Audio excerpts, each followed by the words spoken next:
Olá pessoal, vamos inicialmente debater um ponto interessante da física elétrica, né? Como vocês já sabem lá da química, a gente sabe que os átomos, eles são compostos, né? Os átomos são os compostos mais, digamos que reduzíveis a nível de tamanho da Terra. E a gente sabe que eles vão ter um comportamento associado, em especial, né, a sua neutralidade. Gente, vocês sabem, rapidinho de base, que os átomos, né, eles são compostos que possuem no seu núcleo uma massa, que eu vou pintar aqui de azulzinha, que fica nas extremidades do núcleo. Essa massa aqui, ela não tem carga, ela é conhecida como nêutron, né, ou neutro. A gente sabe que existe uma massa interna que tem carga. Essa carga é positiva, conhecida como próton. E a gente sabe que nós vamos ter um estabelecimento de eletrosferas, né, bem maiores em relação ao afastamento do núcleo, com cargas negativas, que a gente conhece como elétron. Tranquilo? Então, os objetos da natureza,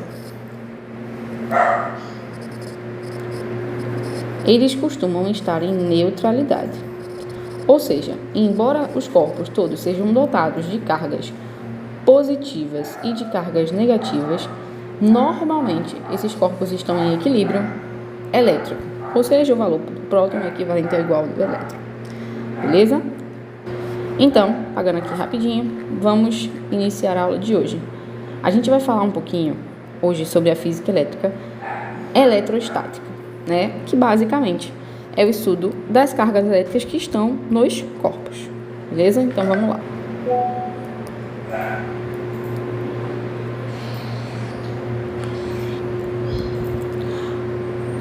A eletrostática, ela começa o seu estudo entendendo que os corpos estão em equilíbrio, mas que eles podem ser eletrizados. Beleza? Vamos devagar. Primeiramente,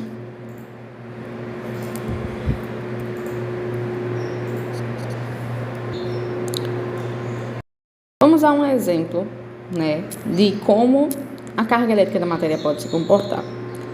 Aqui, um short rapidinho. Dá para você fazer na torneira da sua casa, a torneira do banheiro ou a torneira da cozinha. Ó, a gente já vê que vamos ter um corpo aqui, vejam que interessante, né? Esse corpo é aproximado do fluxo de água convencional, mas que, em vez de seguir o seu campo de força, que é estabelecido, como você viu na aula de dinâmica, pela força peso, né? A força peso, ela é uma força que está associada à massa vezes a gravidade, sempre no sentido perpendicular à superfície da Terra, né? Então, a gente sabe que existe a força peso, mas se essa fonte de água que estava seguindo o seu caminho em sentido à força peso, ela é desviada pela aproximação de algum objeto, a gente sabe que vai existir outro campo gravitacional atuando sobre este. Ou seja, um campo, na prática, magnético. O conceito de magneticidade é um corpo ser atraído, né, para um deslocamento X. Então, aqui a gente já entende uma coisa bem interessante. Este corpo que vai ser aproximado, né, esse corpo aqui, mais uma vez, que o professor vai demonstrar, ele é um corpo que tem alguma modificação na sua matéria para que ele possa agir sobre a força peso com outro tipo de força, que, como vocês já sabem pela fila do material, né, da aula, vai ser a força elétrica. Então, vamos entender esse processo de eletrização. Você vai abrir um pequeno filete de água. Aqui eu fiz uma adaptação. Uma garrafa de detergente, esvaziei e coloquei água. Estão vendo? Então, vejam, depois do atritamento, que não foi mostrado no nosso vídeo, né, de uma superfície plástica com uma superfície de papel, né, que foi um papelzinho que estava na mão dele aqui no começo, ó, né, ele conseguiu fazer com que esse corpo plástico tivesse algum tipo, né, de modificação da matéria para ter uma força atuante. Então, vamos entender esse aspecto, tá bom? Então, vamos lá, gente. Como a gente já entendeu, basicamente, os corpos, eles possuem, né, o que nós chamamos de carga elétrica da matéria. Beleza? Vocês já viram isso em química, a gente já estudou esse conceito, mas vamos dar uma mini revisada. Eu vou colocar esse conceito aqui de azul pra gente poder fazer. Então, bora lá. O que a gente vai ter no átomo, né? Relembrando. Então, prosseguindo, a gente sabe, né, que a matéria é composta de átomos. Átomos são a menor parte da matéria, que eles vão ter uma carga natural, né? Lembrando o básico, tá bom? A gente convenciona dizer que os prótons e elétrons são positivos e negativos, porque, na verdade, eles têm uma energia, um comportamento oposto, né? E aí fica mais fácil para a gente representar até matematicamente assim. Prótons têm carga elétrica positiva, nêutrons têm carga elétrica neutra, não tem carga elétrica, ele basicamente tem peso, né? E a gente sabe que os elétrons vão ter carga oposta aos prótons, então convenciona-se dizer que é uma carga elétrica negativa. Como vocês já viram nas aulas também, lembrar que a interação, né, só lembrar entre elementos positivos e negativos é uma relação de atração. Lembrar que a gente vai ter uma relação de repelir, né, o contrário da atração entre cargas semelhantes, beleza? Gente, aqui no núcleo, o que mantém esses elementos unidos é o que a gente costuma chamar de força nuclear, tá bom? Tanto é que o estudo, né, da física nuclear é utilizar-se dessa força para eventos catastróficos, como vocês já conhecem, a bomba nuclear e os seus efeitos.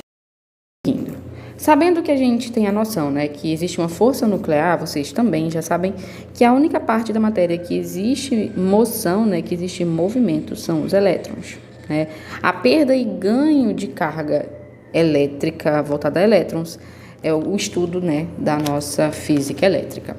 Gente, dessa maneira, a gente entende que se, por exemplo, que nem no vídeo que vocês viram, eu realizar algum tipo de atrito entre corpos de diferentes domínios, por exemplo, aqui o exemplo da seda com um bastão de vidro, né?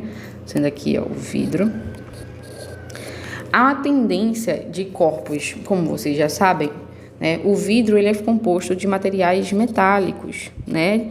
Os metais lá que fazem parte da família 1A e 2A da tabela periódica, eles têm tendência a doar os seus elétrons. Então, se eu faço o atrito, né, de duas estruturas compostas de matéria, compostas de elétrons, prótons e nêutrons, vai haver uma tendência com a movimentação que um material, por exemplo, a cedra, que é feito mais de materiais ametálicos, né, esses ametais da família 5A, 6A, 7A, tendência a ganhar elétrons, eles vão se eletrizar, né? Então, isso aqui é o que a gente vai estudar com muito foco na aula de hoje, o processo inicial de eletrização.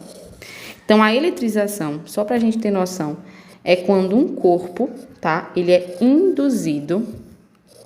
Nós normalmente realizamos isso, né? Algum tipo de atrito, algum tipo de força para que haja uma interação de atração e repulsão para com outros corpos. Então, existe uma distribuição eletrônica, ele é induzido eletricamente para gerar uma interação com outros corpos, né? Seja ele de atração ou repulsão. Depende da natureza dos outros corpos, obviamente, e do meu material, né, envolvido. Então, como vocês viram aí,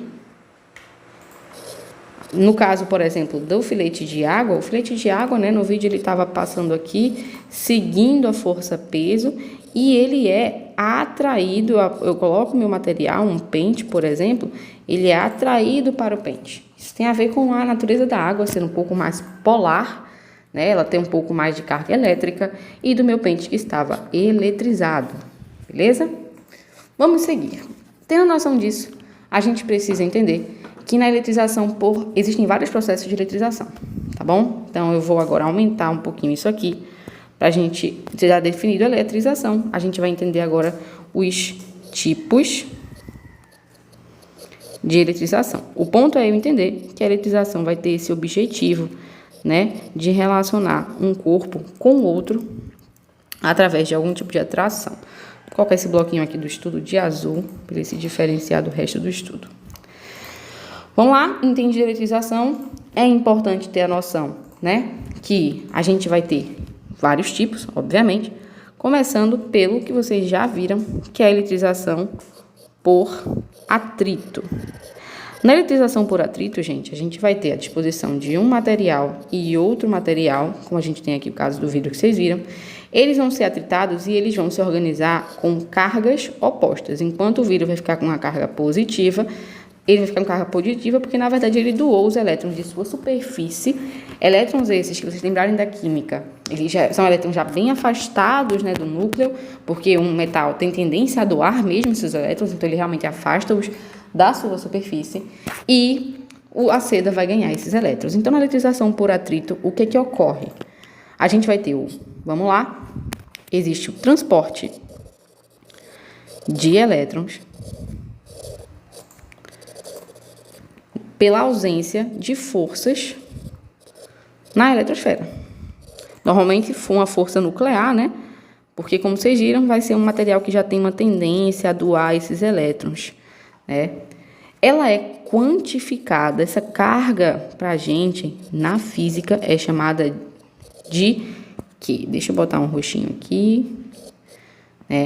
Esse Q, para a gente, é quantidade de carga elétrica. E aí, vamos parar tudo aqui para a gente ter noção de um ponto específico. Gente,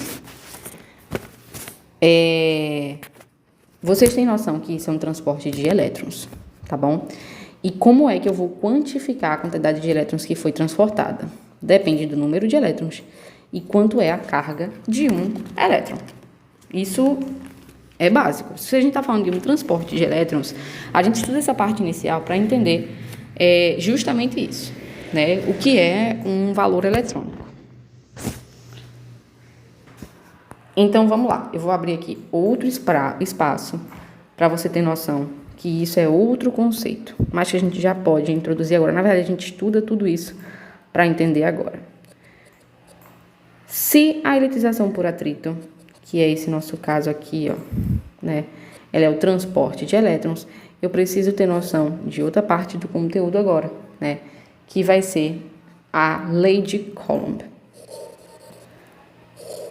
A lei de Coulomb é o estudo, eu vou aprofundar já, justamente desse material, tá bom? O que eu quero que você tenha noção de uma coisa de antemão bora lá. Se vocês já entenderam que é carga elétrica, né?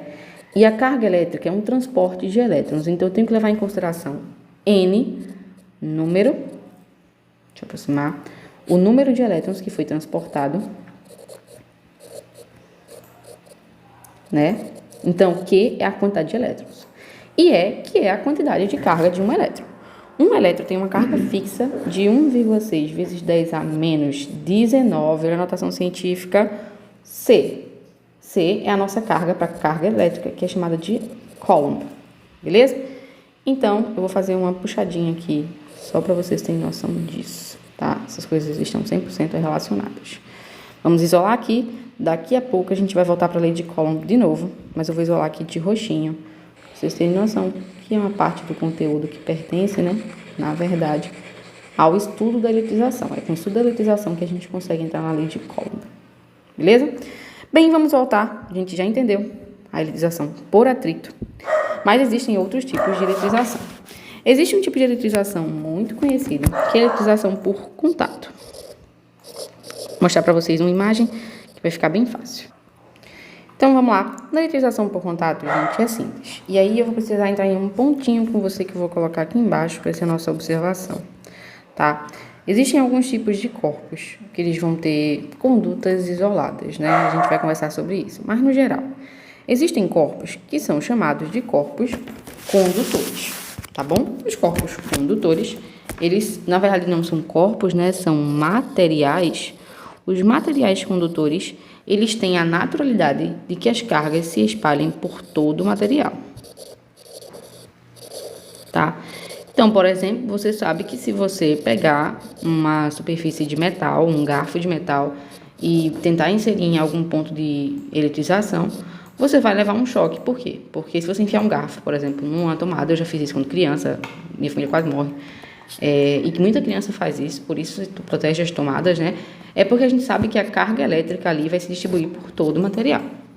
Mas é muito comum, por exemplo, que quando eu vou mexer em algum ponto elétrico e eu não posso desligar o ponto elétrico, eu coloque, né, as tradicionais sandálias, né, havaianas. Por quê? Porque a capacidade do material plástico é que ele não conduza a eletricidade. Se você estiver eletrizado, né, o seu pé vai ficar lá eletrizado em contato com a sandália, mas ela não vai passar isso para o solo. E aí você não vai levar uma carga elétrica, porque, de novo, você está aqui, você está mexendo numa carga elétrica, seu corpo é feito de condutor, tá? O nosso corpo é condutor, senão a gente não teria medo de levar choque, né? Mas quando eu boto uma sandalinha, vou pintar a sandalinha aqui de azul, quando eu boto a sandalinha aqui, a sandalinha não vai passar meu contato elétrico para ele. A capacidade dos materiais isolantes, né, é justamente de conservar a energia no espaço de contato, né, naquela região. E isso faz, por exemplo, com que os materiais isolantes, né, eles protejam a gente de servir, na verdade, como fio condutor de uma carga elétrica para o solo. Isso é outro ponto que eu vou falar para vocês já, mas entendam que superfícies condutoras, né, elas vão servir de ponto de carga elétrica para conectar corpos mais condutores, né, com outros corpos menos condutores. A capacidade de um corpo ser condutor tem tudo a ver com a quantidade de massa que ele possui. E, claro, se ele é feito de um material condutor ou se ele é feito de um material isolante. Gente, de antemão, qualquer carga elétrica, ela vai objetivar ir para a Terra, tá? Não existe nada no nosso planeta que tenha mais massa do que o nosso planeta, Então, quando você está em contato com o solo, tocando numa fonte elétrica, você vai servir como um fio condutor entre a tomada e a terra, tá? Por isso que, por exemplo, passarinhos ficam lá, né, na rede elétrica, eles conseguem ficar tocando na rede elétrica e sem levar choque, né? Por que o passarinho consegue fazer isso? Porque o passarinho não está em contato com o solo, ele está tocando no fio elétrico, a carga elétrica passa por ele, mas não existe uma descarga, né? Tanto passa pelo fio quanto passa por ele. Mas, por exemplo, se esse animal tivesse algum tipo de contato com o solo, ele sim levaria um choque elétrico, pois ele serviria de ponto de distribuição para a carga passar através dele para um condutor de maior potencial, o solo. Eu vou entrar nisso aí, só para a gente ter uma noção de materiais e condutores, beleza? Então, falando agora sobre contato, vou dar um exemplo aqui para vocês de imagem. Essa imagem aqui mostra muito legal para a gente a questão da condução por contato, que é uma condução simples, né? Na condução por contato, a gente vai ter aqui, ó, um material, tem que reduzir aqui um material, que o material B não está eletrizado, né? E o material está eletrizado a partir do momento que eles entram em contato, e ambos são feitos de materiais condutores, as cargas vão ser distribuídas entre eles. E essa distribuição é importante, tá? Eu vou falar sobre isso, mas essa distribuição vai ter tudo a ver com o tamanho, com o raio, né? Não vai ser uma distribuição qualitativa. Eles vão distribuir de acordo com o tamanho, com o raio, com o material. A gente vai ver isso, beleza? Então, transporte por contato, só para a gente ter noção, é quando existe um contato entre dois condutores. E uma coisa que é importante vocês terem noção é, se esses materiais forem de mesmo tamanho, né, a carga vai ser dividida igualmente, tá bom? Então, por exemplo, nesse caso aqui, ó, essa carga inicial era Q, esse objeto era neutro. Aqui a gente sabe que os materiais não são do mesmo tamanho, mas se fossem do mesmo tamanho, por exemplo, no final aqui nós iríamos somar a carga com a carga zero de B e distribuir igualmente. Então, ia ficar Q sobre 2 mais Q sobre 2. Ou seja, a carga total, se o corpo for igual, ela vai ser distribuída igualmente, nenhuma carga é perdida, tá bom? E importante é que a carga, no caso do contato, ela é uma carga no final de mesmo valor. Então, se o objeto é positivo, ele vai ficar positivo, B também. Se o objeto é negativo, ele vai ficar negativo também. Então, no caso, a interação de A mais B é de mesma carga. Ó, diferente, por exemplo, do caso do contato por atrito. Porque no contato por atrito a gente vai ter uma distribuição de elétrons. O que acontece? O contato entre A e B, no caso aqui, deixa eu puxar uma setinha para você. O contato entre A e B é de cargas distintas. Um vai ficar positivo, um vai ter perdido elétrons e um vai ter ganhado elétron, tá? Cargas contrárias. Beleza? Para fechar, o nosso último tipo de eletrização, um pouco mais chatinha, tá? Eletrização por indução. Então, na eletrização por indução, a gente vai ter um corpo, tá? Deixa eu mostrar para vocês. A gente vai ter, por exemplo, aqui são dois corpos em contato, pode ser um corpo só, tá bom? Mas a gente vai ter um corpo, vou colocar aqui para vocês. Aqui a gente vai ter aqui um corpo, dois corpos neutros. Quando eu aproximo um corpo negativo, as cargas positivas vão se posicionar sendo atraídas por eles e as cargas negativas vão se afastar. Mantendo o indutor, né, esse material aqui vai ser chamado de indutor, o material induzido é afastado de outro, tá? E aí eu vou ter, no final, afastando o indutor, um corpo carregado eletricamente positivo e um corpo carregado eletricamente negativo, com as cargas que existiam em ambos, beleza?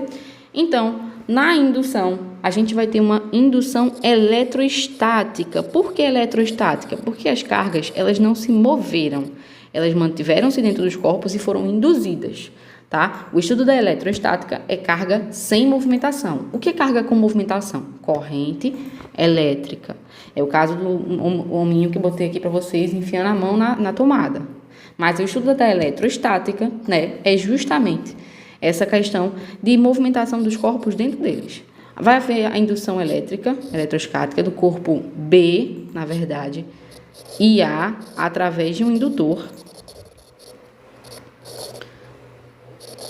né? E a partir desse indutor, a gente vai ter a atração da carga oposta ao indutor e depois, posteriormente, né, enquanto há a transferência de carga à Terra, e aí a gente vai afastar esse corpo. Um jeito de induzir também, gente, se só tivéssemos o corpo A, por exemplo, vamos fingir que a gente não tem o corpo B, é colocar o indutor, vai ficar aqui as cargas negativas, e depois o ser humano colocar a mão aqui, né? Se por acaso, vamos fingir que esses dois corpos são iguais e eu colocasse a mão aqui, a minha mão aqui, vamos lá, minha mão, o meu corpo iria servir de transporte da carga negativa para a Terra, que é, né, o maior campo de atração. E esse meu corpo ficaria apenas positivo e a carga negativa teria sido mandada para o solo. Isso também acontece. É outro tipo de indução com apenas um corpo. Então, no caso, A e B possuem cargas opostas. Então, gente, o processo de eletrização, ele faz a gente entender o que é a eletroestática, tá? O conceito da eletroestática é a parte da física que estuda as propriedades e a ação das cargas em repouso. As cargas não estão ordenadas, né, seguindo uma corrente elétrica. Então, os conceitos de corrente elétrica, os conceitos de ligar materiais, isso não vai existir nessa videoaula. A gente vai estudar, por enquanto, só o conceito de física elétrica associado à eletroestática. Tranquilo? Eu acho que ficou tranquilo aqui. O início da física eletrostática é esse, tá? A gente agora vai entender um pouquinho sobre a lei de Coulomb e suas resignações. Lembrando que eu vou mandar esse slidezinho para vocês, esse mapinha. E aí, deixa eu botar aqui os corpos notificados, para vocês não se perderem. Beleza? Vamos pro próximo. Gente, partindo desse pressuposto, a gente agora vai entrar na lei de Coulomb. O que aconteceu com a lei de Coulomb? Vocês entenderam, lá no comecinho, mostrei para vocês, que no caso do experimento do cara do começo do vídeo, a gente vai ter a água, né? A água caindo aqui, ela está sofrendo a força-peso, né? A força-peso é a massa vezes a gravidade. Então, ela vai seguir o foco da gravidade. O campo magnético, chamado de campo gravitacional da Terra, ele age sobre todos os corpos da mesma maneira, na verdade, perdão. Então, a gente sabe que existe um campo magnético chamado gravidade, como a gente acabou de estudar na física dinâmica, por isso a gente vem direto para a física elétrica, porque elas conversam muito. E quando eu coloco um corpo eletrizado, como no vídeo, este corpo deslocou, gerou uma aceleração. Lembrar que a aceleração é o conceito de alteração de velocidade. Então, ele alterou o sentido, a velocidade e a aceleração do corpo, peso, para cá, tanto é que a água desvia. Esse desvio faz a gente entender que existe mais alguma força atuando neste corpo. Quem é essa força? Isso já é meio óbvio para a gente, né? É a força elétrica. Então, a lei de Coulomb é o estudo da força elétrica. E, gente, se tem força, tem campo. Se tem campo gravitacional por causa da ação da gravidade, e isso gera um campo magnético chamado gravitacional, que atua sobre todos os corpos, se você puxar a dinâmica, você vai entender a elétrica. Existe também uma força chamada força elétrica. E a força elétrica, a gente vai falar sobre ela tem um pouco de diferença em relação ao cálculo, né? Mas de uma coisa nós sabemos. A força elétrica, ela vai ter também a ver com a formação de um campo. Esse campo, para modificar o campo gravitacional, ele precisa existir. Ele é conhecido como campo elétrico. E para existir campo elétrico, tem que haver transporte de elétrons, tem que haver eletrização. Espero ter entendido. Então, de novo, volta o vídeo. Se a água, no nosso experimento que a gente acabou de mostrar aqui no YouTube, se a água se desvia e para de fazer o seu movimento de peso, na cozinha, você vai ver um pequeno filete de água. Se a água para de fazer o seu movimento, é porque tem alteração de força. E se essa força parou de intervir sobre o campo gravitacional que já existe, que é o da Terra, é porque existe também outro ser, outro campo. Beleza? Então, vamos entender a lei de Coulomb e entenda essa aplicação, né? Vamos lá, vamos apagar tudo aqui pra gente entender isso aí. Gente, primeira coisa, vamos imaginar, tá bom? Aqui, um exemplo. Então, vamos lá, gente. Vamos fingir que nós temos uma carga aqui, assim, irrelevante a nível de tamanho. Vamos fingir que são cargas, né, pontiformes. Vamos fingir que é um elétron e um próton. Dá um exemplo aqui. Se essas cargas elas forem positivas, né, elas for uma carga, for um elétron e um próton voando, né, que a gente sempre conversa isso com vocês. Vocês já sabem, né, que essas cargas elas vão ter uma relação de atração, né? Se for, por exemplo, um próton, um íon, né, um elétron também. Se for um próton e um próton, elas vão se repelir. Se for um elétron e um elétron, elas vão se repelir. E isso existe até dentro do átomo, né? A única coisa que se opõe é a força nuclear, que é o que nós chamamos de força elétrica. Então, gente, Coulomb entendeu, tá, que existe uma ação mútua entre as cargas elétricas, tá? Que tem tudo a ver com a distância. Esse R também é chamado em alguns de distância. E, claro, a quantidade de carga de 1 e 2. Para a gente independe se essa carga é positiva ou negativa. A carga positiva ou negativa só vai falar se eles se atraem ou se opõem, tá? Então, pode considerar até como um módulo. O que importa para a gente é qual é o valor dessa carga. E também é importante para a gente a constante. O que é essa constante? Então, vamos lá, vamos traduzir aqui cada um. A F, ou FL, como eu prefiro chamar assim para não me confundir, é a força elétrica, que assim como força peso, como força normal, né? É uma força, se é uma força, é algo que vai gerar algum tipo de aceleração ou movimentação no nosso corpo, né? A constante K0 é conhecida como constante de proporcionalidade eletrostática do meio. É quanto o meio está disposto, né, a conservar aquele corpo, porque a gente vai ver que existem alguns meios que vão conservar a carga só para si. E aí é um probleminha, né? Vou dar um exemplo para vocês. Quando vocês estão dentro da caixa dentro de um elevador, costuma a nossa rede cair, né? Por que a nossa rede cai? Porque dentro da caixa de elevador, vocês vão ver, a gente vai conversar sobre isso, existe um isolamento, uma constante proporcionalidade eletrostática. A carga elétrica que vem do sinal de telefone, ele fica preso dentro da caixa de metal, que é o elevador, e aí as pessoas normalmente não conseguem se conectar.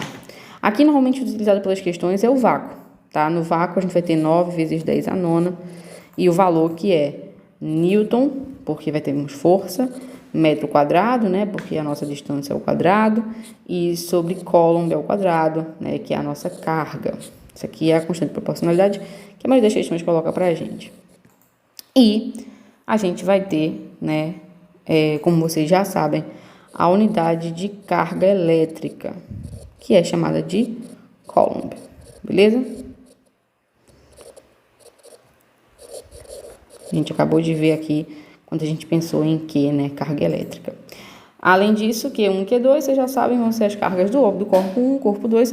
Lembrando isso aí com corpos pontiformes, né? Se o corpo for um pouco maior, ele vai ter uma diferença. Gente, deixa eu falar uma coisa para vocês. Vamos de um exemplo aqui. Vamos imaginar qual é a força de repulsão, por exemplo, entre duas cargas, Q1 e Q2, que tem 1 Coulomb, tá? E estão à distância, por exemplo, de 1 metro. Então, vamos lá. Força elétrica é a constante de proporcionalidade, que a gente já sabe que é 9 vezes 10 a nona, vezes a carga 1, que é 1 Coulomb, vezes a carga 2, que é 1 Coulomb. Lembrando que eu falei que ambas são positivas, né? Então elas vão se repelir. Sobre 1 metro ao quadrado. 1 ao quadrado dá 1 mesmo, né? Então fica tudo 1. A gente vai ter aí nossa resposta 9 vezes 10 a nona. 9 vezes 10 a nona, Newton, porque é força. Gente, 9 vezes 10 a nona é 9 milhões de newtons. Se a gente fosse comparar, né? Lembrem que Newton também é peso. E o peso é a massa vezes a gravidade. E gravidade vale 10. Então, para chegar em 9 vezes 10 a nona, para equiparar isso, gente, é a mesma coisa que o peso de carregar alguma coisa com 900 mil quilos, 900 toneladas. Ou seja, Coulomb é uma força de atração muito, muito grande. Estou só mostrando para vocês que essas coisas se equivalem. Ou seja, é comum, vamos de obsinha, é comum que as questões não coloquem Coulomb, porque imagina essas duas cargas se baterem na força de 900, um peso de alguma coisa para levantar um peso de 900 toneladas. Então é comum, né, a utilização de submúltiplos de Coulomb. Vamos a um exemplo, né? Aqui, por exemplo, existe o milicoulomb. Mili, lembra de mili? Que a gente viu na aula, mililitro. Mili é a milésima parte, é 10 menos 3. 10 a menos 3, o milicoulomb é representado por um MLC, milicoulomb. A gente pode ter o microcoulomb. Micro é representado por 10 a menos 6. Ele tem esse Mzinho assim, ó. Parece ele é um grego assim, ó. É assim pra cima, tá? Um microcoulomb. A gente pode ter também o nanocoulomb, que tem 10 a menos 9, NC. E a gente pode ter o um picocoulomb. Então, são submúltiplos, né? 10 a menos 12, veja que ele vai subindo de 3 em 3. Vai ser o nosso 1PC. Porque um Coulomb é muita força, é muita coisa. Tá bom? Tendo noção disso, a gente agora vai adentrar no conceito que acabou sendo trazido pra gente, né? Coulomb entendeu que existe uma coisa que é a força elétrica. Só que a força elétrica ganha da força gravitacional, né? Dependendo da aproximação, como vocês viram aí no nosso videozinho de experimento. Então, o que existe? Existe a gente ter a noção que a força elétrica também conforma outro tipo de definição, que é o campo elétrico, tá bom? Ó, bem simples, vou colocar campo elétrico aqui embaixo. Não tem estresse, presta atenção. O campo elétrico ele é uma consequência da força elétrica, né? Então, eu preciso ter a noção tá? Que quando um corpo existe com uma carga aqui, por exemplo, tem um corpo aqui, uma carga aqui, e um corpo Qzinho aqui, menor. E vamos dizer que esse Qzão aqui é grande, ele tem massa, isso aqui seja só um elétron passeando.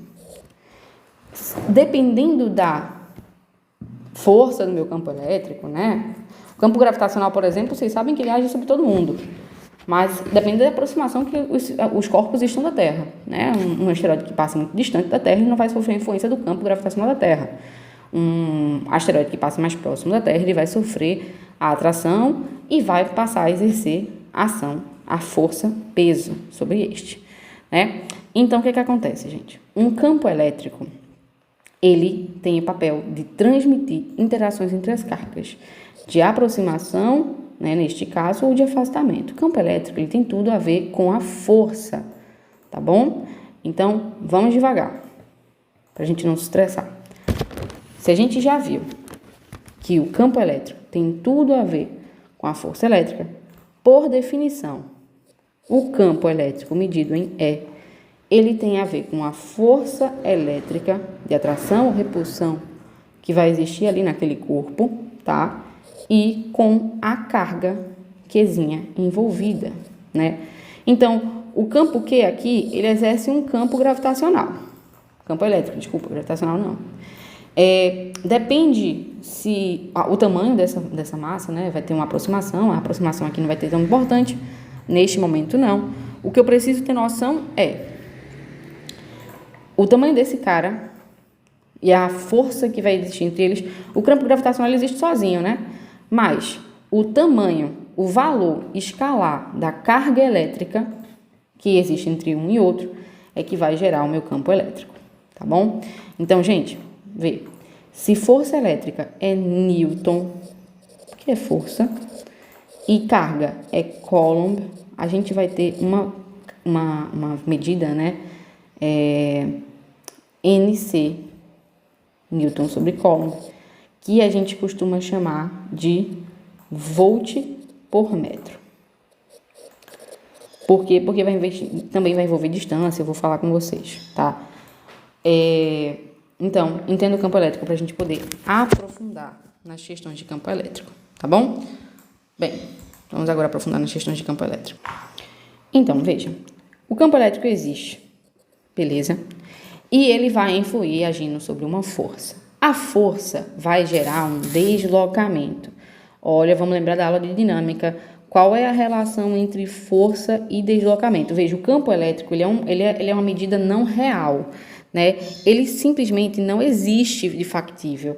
Por exemplo, eu tenho aqui o meu corpo Qzão.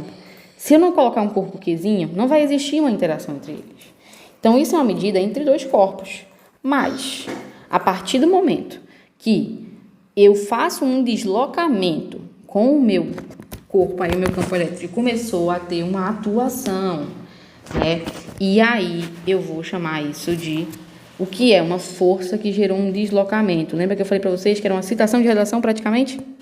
Ele mesmo, trabalho, tá? Então, peraí que eu vou entrar antes em um ponto só do campo elétrico. Gente, o campo elétrico está sempre emitindo fatores, né? Deixa eu mostrar aqui para vocês. Ele está sempre emitindo atrações e repulsões.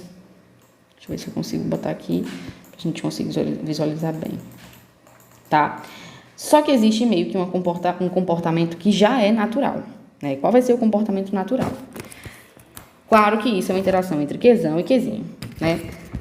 Se Qzão existir sozinho, Qzão sozinho, e Qzão é carregado com energia positiva, Bianca. E ele existe sozinho. Ou seja, Qzão é maior que zero, Qzão é positivo. Basicamente, Qzão automaticamente vai ser um corpo que repele. Então, olha aqui, ó, na nossa imagem, veja a carga positiva fazendo a ação de repelir para lá, ó, tá bom? Se a gente tiver um corpo caracteristicamente menor do que zero, ou seja, um corpo negativo, imagina que esse Qzão aqui da gente seja negativo agora, tá? Fazendo só uma simulação convencional dos corpos elétricos com característica negativa, atrair, tá? Então, olha aqui, ó, nosso corpo atraindo. traindo. Contudo, isso muda se houver uma interação. Isso aqui é fundamentalmente, né? Mas isso muda se existir algum tipo de interação. Aí vocês já sabem. Se eu tiver Qzão positivo e um Qzinho negativo, vocês já sabem, eu vou ter um campo gravitacional que entre eles, olha aqui, ó, nossa imagem, eles vão ter uma atração simples, um próton e um elétron interagindo, por exemplo. Então, a gente vai ter uma atração. Se eu tiver um Qzão positivo e um Qzinho positivo, eu vou ter repelimento, repelição, né? Eles vão repelir-se. Se eu tiver um Qzinho negativo com um Qzinho negativo também, mesma coisa. Se eu tiver um Qzinho negativo com um Qzinho positivo, e aí eu vou ter atração, pois são opostos. Ó, não tem estresse a gente entender campo. Agora veja, o campo ele pode existir sozinho, isoladamente, ou ele pode estar em interação com o corpo. Contudo, quando presta atenção, quando o campo elétrico está em interação com o corpo, eles vão se deslocar por causa da força elétrica. E uma força que teve um deslocamento, ou seja, falando de um campo elétrico com interação efetiva, é chamado de trabalho. Então, aí é outra coisa. Aí a gente vai falar sobre trabalho da força elétrica. Ok? Então, vamos entrar agora no conceito de trabalho da FLE, da força elétrica. Gente, a gente representa a força elétrica assim, ó, porque ela é uma grandeza vetorial, né? Além de ter um tamanho, um valor, ela também vai ter um sentido, né? Vamos botar esse conjuntinho aqui de rosa. Falar aí do nosso trabalho de força elétrica. Continuando, olha, toda vez, mais uma vez, vocês já sabem, né? Toda vez que houver um deslocamento sendo ocorrido através da ação de uma força, a gente vai ter trabalho. E já vou dar spoiler, para que um trabalho ocorra, precisamos de energia. Gente, ó, é importante destacar, tá, que a gente vai entender que um campo elétrico ele tem várias atuações de níveis, né, que vão ser as nossas linhas equivalentes ou pontiformes. Então, o que acontece? A gente vai considerar, né, deslocamento algo bem complexo. Por exemplo, vamos dizer que a gente tem uma carga aqui A, beleza? E a carga Q que estava no ponto A, ela se deslocou para o ponto C. A gente não vai considerar esse deslocamento, mas sim o deslocamento de campo. Então, nós vamos ter um deslocamento 1. E vamos dizer que a carga que está no ponto C, a carga Q do ponto C, migrou para o ponto B. Tá bom? Ela vai ter agora um deslocamento D2. Para a gente é importante ter noção que o trabalho que foi executado do ponto A até o ponto C, ponto A até o ponto B, né, na verdade, ó, ponto A até o ponto B, ele é igual à soma do trabalho do ponto A até o ponto C, mais o trabalho do ponto C até o ponto B. E, né, vocês já tiveram a noção que para que o trabalho exista, a gente vai ter a atuação do campo, beleza? Vocês já viram aí que campo elétrico é força elétrica vezes carga. Só que eu vou trazer mais um conceito, ainda relacionado a campo elétrico, que se campo elétrico é a força elétrica sobre a carga, né? E que a força elétrica, como a gente já acabou de ver, é a constante do ar, do meio, né? Em relação às duas cargas que estão sendo relacionadas, nesse caso aqui, que a gente tinha visto antes, Qzão e Qzinho, né? Ainda sobre Qzinho, corta, a gente também sabe que campo elétrico é também a constante, depende apenas da constante de proporcionalidade, né? E lembrar que existia distância aqui, né? Na teoria de força elétrica, ou raio, mas vai existir uma distância. Então, o campo elétrico depende da constante, da carga que está gerando o campo, apenas a carga que está gerando o campo, e a distância entre a carga que está gerando o campo e a Qzinho. Beleza? Que é outra explicação da fórmula de campo elétrico. Só que, voltando, se esse campo elétrico ele gerar um deslocamento, né? Mais uma vez, a nossa força elétrica vai estar relacionada com o campo, Vamos lá. Trabalho é força elétrica vezes deslocamento. Para a gente, isso é a mesma coisa que dizer que o trabalho o trabalho de A para B, por exemplo, foi a carguinha, tá? Que sobre a ação do campo elétrico teve um deslocamento. Porque vocês sabem, né, que a gente acabou de ver que existe uma relação entre força elétrica, campo elétrico e carga. Ó, mesma coisa, tá bom? Então, existem duas maneiras de relacionar trabalho. O trabalho pode ser, de novo, considerado, a gente estava de rosinha, né? A força vezes deslocamento, que vocês já sabem de dinâmica, gente, não tem complicação. E vocês já sabem que o campo elétrico, ele é basicamente a força de atração que vai existir gerada por uma carguinha. Lembrando que essa carguinha, né, essa força elétrica, ela é relacionada à constante do meio, né, como a gente viu aqui, as duas cargas relacionadas, ou seja, um campo elétrico, na verdade, só depende da carga que o gera.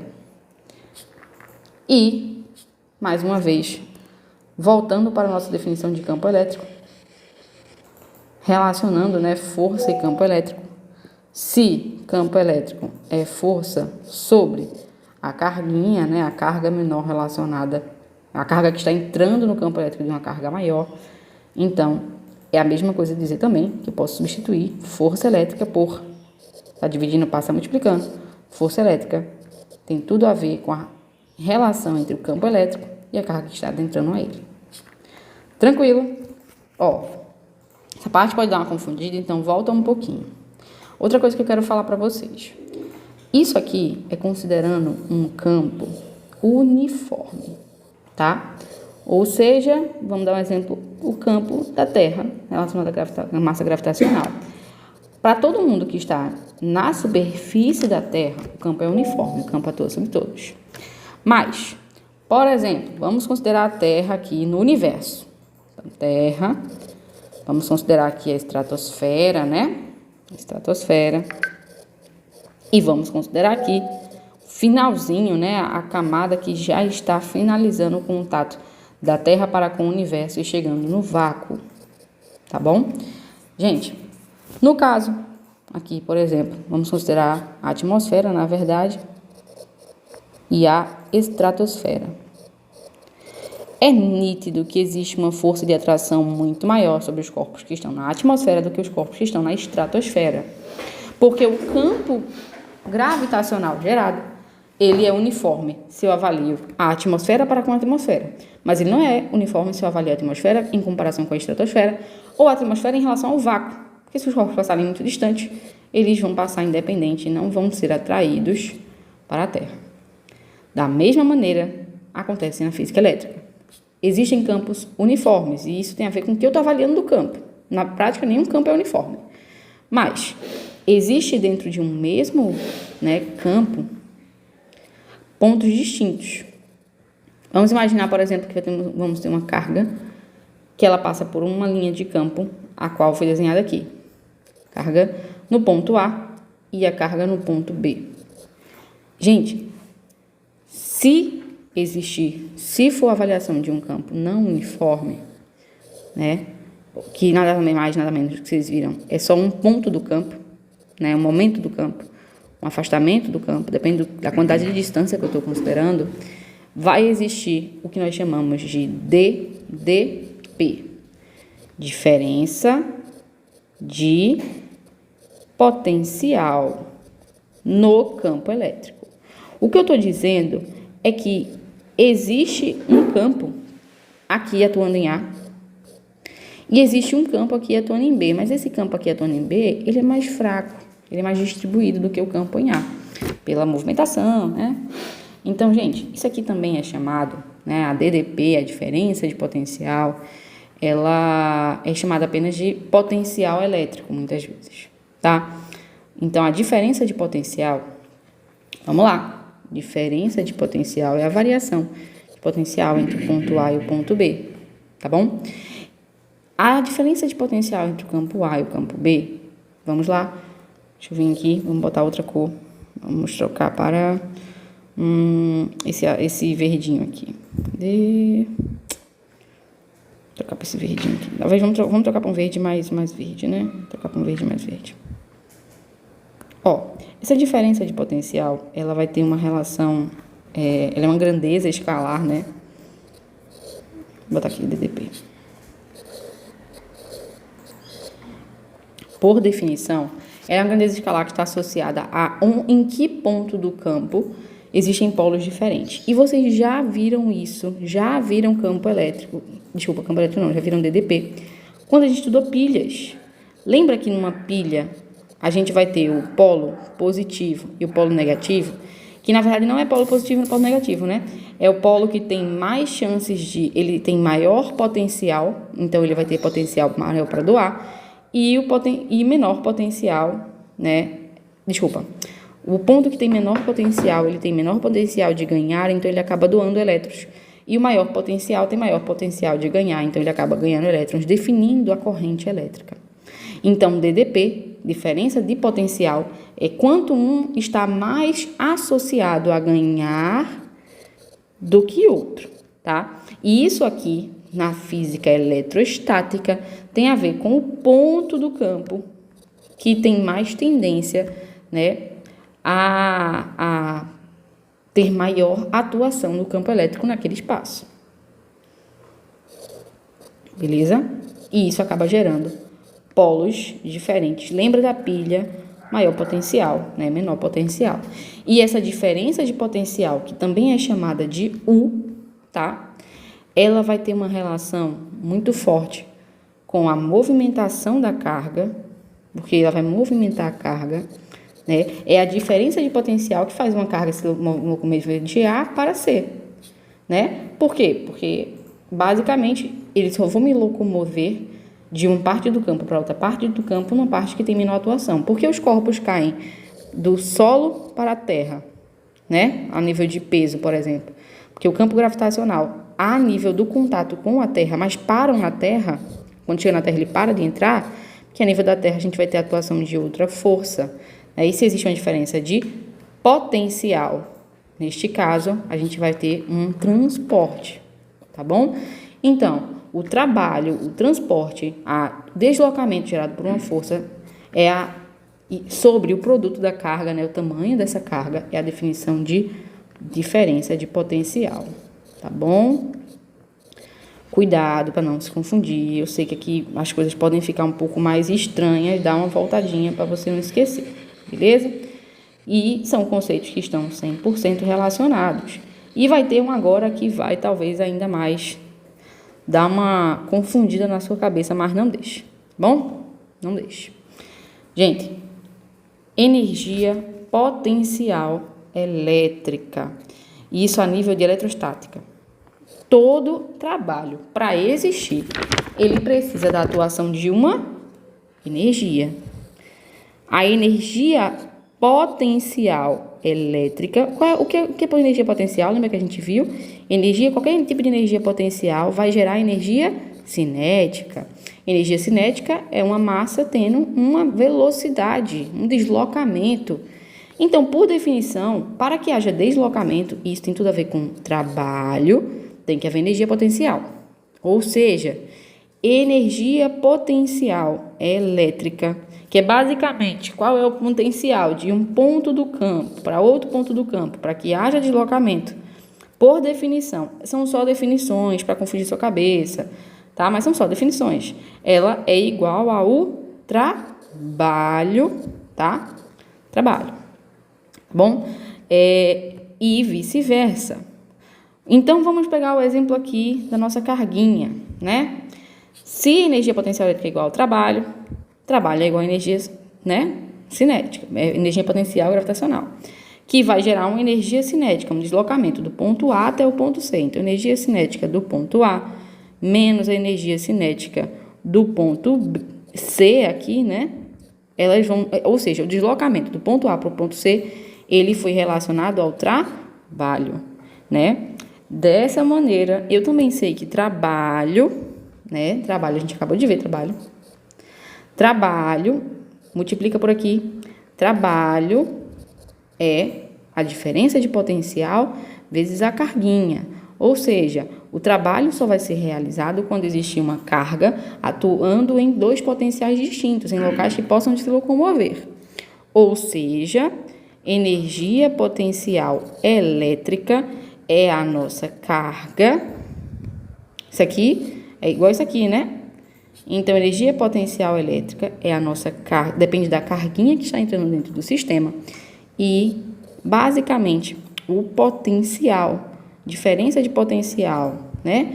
Que seria VA menos VB. Quase sempre, gente, ponto que finaliza o deslocamento ele é considerado zero e os outros lados são considerados negativos, né? Todo se locomove ao ponto zero. Então, a gente pode também dizer que energia potencial elétrica, energia que gerou o trabalho, é a carga que depende apenas do potencial de A. Quanto menor for o potencial, né? Quanto mais baixo for o potencial, maior a energia para que esse deslocamento possa ocorrer. Volta tudo, se não entendeu, e vai lá. Mas, de novo, são só conceitos. Gente, é até importante a gente chegar aqui, porque a gente vai entender uma coisa muito importante. O maior referencial de deslocamento de energia potencial elétrica é a Terra. Ela é a nossa referência zero. Então, qualquer corpo eletrizado que esteja em contato com uma superfície eletrizada, por exemplo, estou pegando aqui no poste, por exemplo, e estou em contato com a Terra, eu vou ser o fio condutor para a Terra. Por isso é importante o fio terra. O fio terra, né? Lembrar que a gente vai ter 3 fios na nossa tomadinha, né? O primeiro é para entrar no local de menor potencial e o segundo é para entrar no lugar de menor potencial. Por isso, toda tomada tem pelo menos 2 fios, né? Aqui é nossa tomada. Mas, se ela tiver um terceiro fio, isso aqui é o fio terra. O fio terra, ele é um fio de deslocamento para que, caso haja instabilidade da rede, cargas a mais sejam passadas para a terra, né, através de um fio, muito melhor do que serem passadas para a pessoa que está em contato com o objeto. Por isso que celular muitas vezes pipoca e tal, porque ele não tem por onde passar a sobrecarga de energia. E a gente não pode acreditar que as correntes elétricas, vamos falar sobre isso em eletrodinâmica, mas no geral as correntes elétricas não são sempre estáveis, elas passam um pouquinho do limite.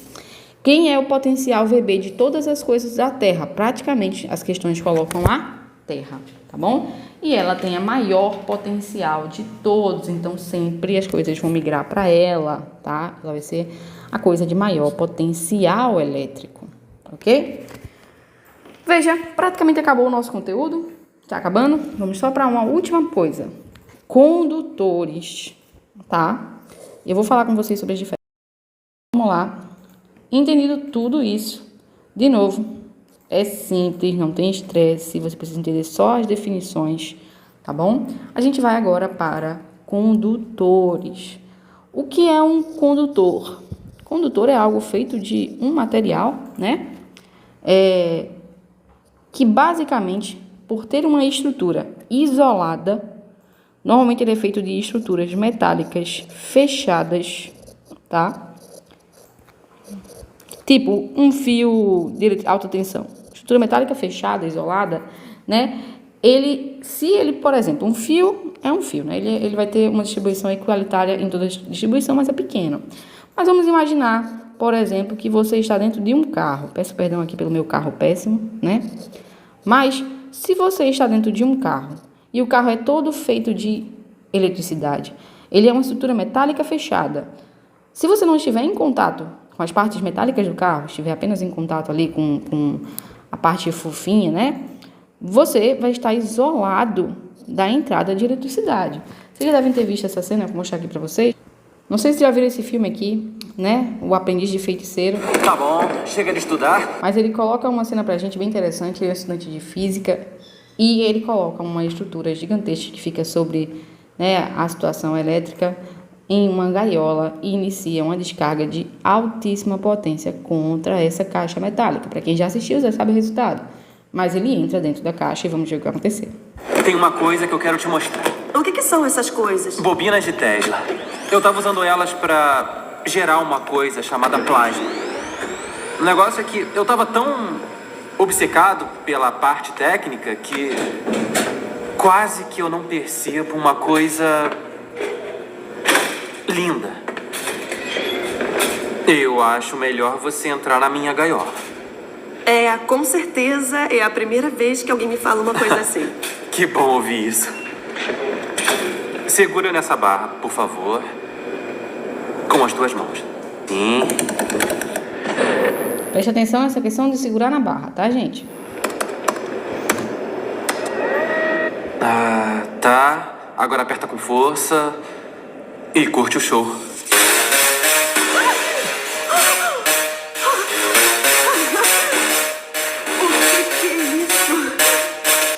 Então percebam, a gente tem a inserção de uma quantidade absurda, né, de eletricidade, mas a gaiola, por ser metálica, uma estrutura metálica, que como a gente viu em condutores, ela distribui a carga apenas sobre a sua superfície, na hora que existe a descarga elétrica, ela vai distribuir sobre a superfície, isolando a população que está dentro, né, do material. Por quê? Porque, como vocês viram, materiais condutores, eles não seguram a carga elétrica onde ela entra e se distribuem por toda a parte corpórea.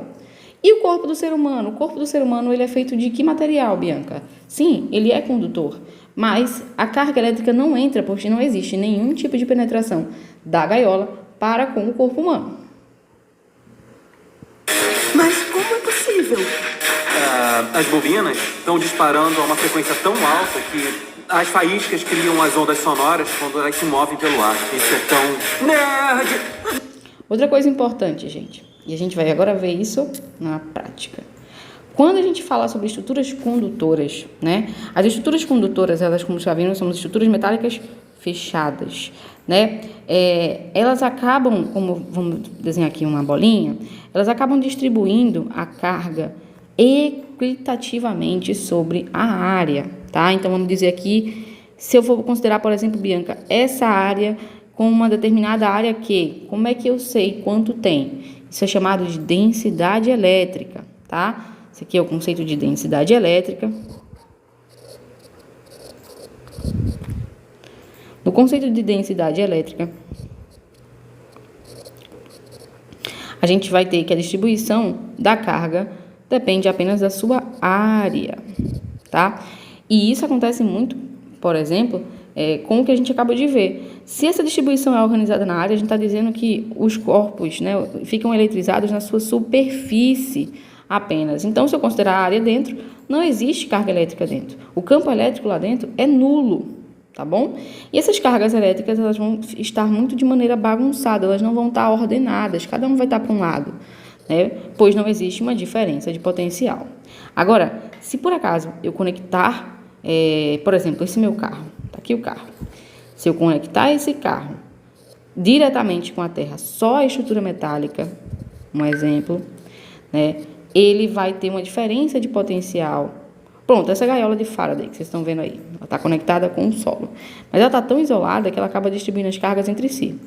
Contudo, um exemplo muito bom é a chuva. Pronto. Quando começa a chuva, né, a chuva intensa, ela começa acumulando cargas aqui positivas, negativas, e existe uma diferença de potencial em relação ao solo, né? Quando essa diferença de potencial é muito grande, o que vai existir? Descarga elétrica, no nosso caso, nossos raios, relâmpagos, trovoadas. Por quê? Por existir um campo aqui elétrico de uma potencial e um campo elétrico aqui de outro potencial, essa diferença de potencial, quando existe uma diferença de potencial, a gente tem uma coisa chamada corrente elétrica. E aqui, gente, começa a física eletrodinâmica, que não é assunto da aula de hoje, só para vocês terem noção.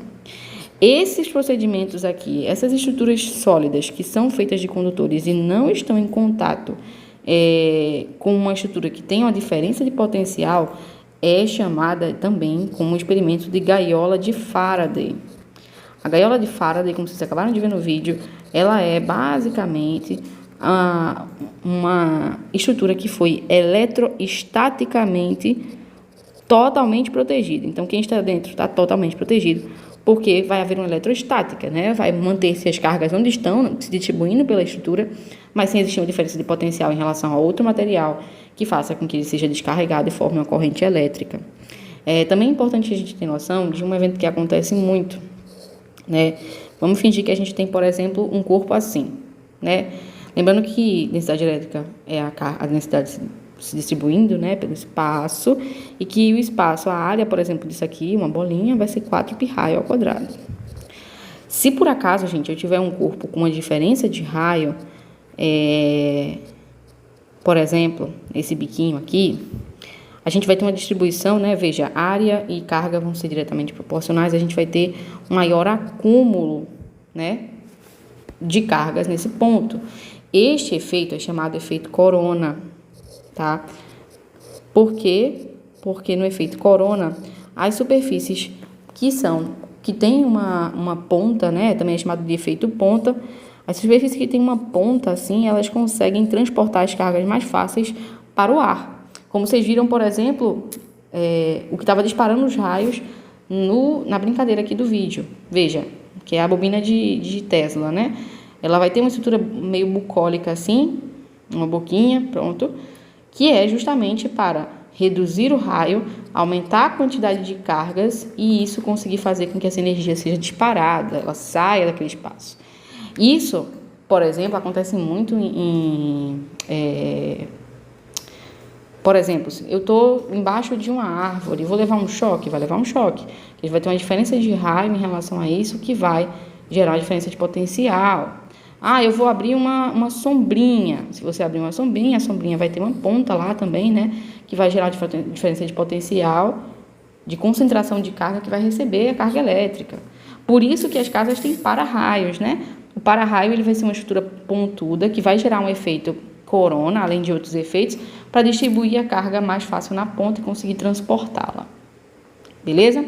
Além disso, o efeito corona também mostra pra gente uma coisa que é muito importante. Presta atenção.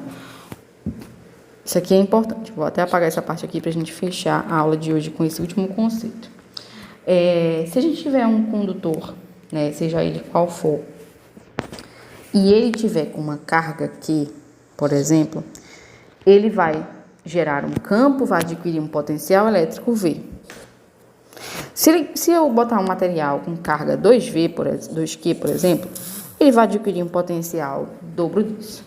Ou seja, basicamente, a carga elétrica para gerar um potencial ela depende do quanto o corpo está carregado. Isso aí gera uma fórmula, né, conhecida, né, que é isso avaliando um condutor solo, um condutor isolado, que basicamente é o QQ. É engraçado porque você decora rápido. Q é a carga elétrica, U é a diferença de potencial, ou seja, quanto mais carga um corpo tiver, mais diferença de potencial ele vai ter, né? Mas mais do que isso também depende do meio dele e da capacidade do corretor, que é chamada de C, capacitância, né? Constante de capacidade, na verdade é uma constante de capacitância do meio versus o condutor que está sendo utilizado, tá? Isso aqui, gente, cai muito em prova para avaliar um material que adquire uma carga e você quer saber o potencial elétrico dela por essa mudança de carga. A única parte que vejo cair assim a nível de Enem é sobre essa parte eletrostática de cálculo mesmo, tá bom? E como a gente acabou de ver que a carga depende, né, da distribuição de raio, de área, tá? A capacitância, ela é definida, né, como Q sobre U. Lembrar que U, diferença de potencial, a gente acabou de ver, né, que vai ter uma relação com a distância, de novo aqui, ó, com a distância e com a carga, olha aqui, distância e carga, né, o trabalho vai ser executado por esse total. O que acontece aqui? Vamos utilizar nosso potencial. O potencial vai ser a constante de proporcionalidade, que só depende da carga gerada, né, e do raio da distância. Isso sobre quê? Corta aqui com quê? Porque eu estou dizendo que a constante de proporcionalidade depende apenas do raio desse material. Quanto maior for o material, maior capacidade de conter carga. Isso é simples, só para a gente entender alguns conceitos. Cai muito na prova o QQ, tá bom? Fiquem atentos em relação a isso. A C, né, a constante de capacitância, ela até tem uma fórmula específica, né? Ela é medida em Faraday, tá? Microfaraday, milifaraday e o DDP, né, que a gente acabou de ver. O DDP, a diferença de potencial é medida em volt. O volt, na verdade, olhando a fórmula da gente, né, é uma relação entre trabalho e carga. Volt, na verdade, é trabalho, que nada menos é do que joule, né, relacionado à energia. Para ter trabalho, precisa ter energia. E Coulomb, então Joule sobre Coulomb, Coulomb carga, vocês já sabem. Afinal, DDP é o trabalho e a carga é o nosso volt. Vocês conhecem já 110 volts, 220 volts, nada mais é com a diferença de potencial.